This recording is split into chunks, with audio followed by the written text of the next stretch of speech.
پیش ما بیو. ای بچه‌ها اقدام ببینین. اقدام از رئیس ناحیه سرشید. اقدام کلان. $100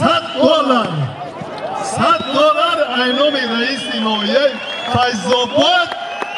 زاده منصور تقای به نام شرافت بانو من از $100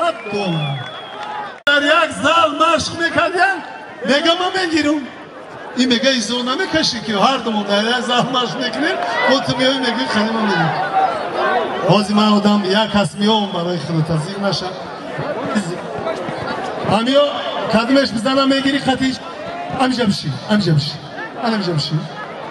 همیشه بشی ما همین یک دختر هم که آمده است امروز در میدانی ما میداندارایی میکنه ما هیچ وقت ناامید نمیکنیم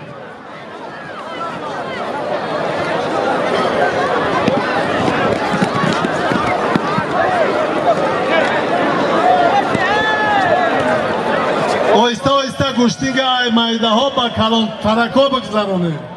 الو آیسته آیسته گوشتینگ میده ها با کلان سالا بگذرانه سوالیم هر چی قدره که بخواهی همون قدر هست تا پگاه سهری رو بخواهی گوشتینگ انشالله دوام میکنه زیگ نشوید اینجا باری هم خیلی باری کیسه ها رو نجماندیم این مردم فیض‌آباد یک کیسه جنبانید یا بطروه با تماشا میکنید پرتافتگی پهلوان پهلو ها آفرین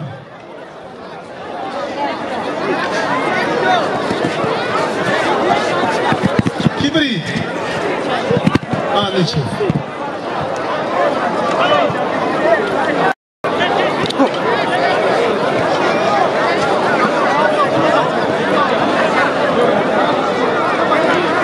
لابا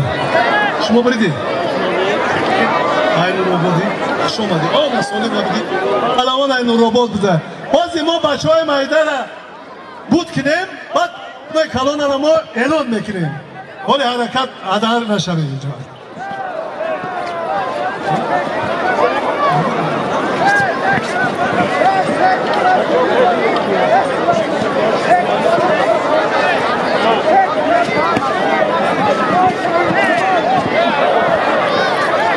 محمد اینجا بیا محمد سالین تا همون شبره بگیر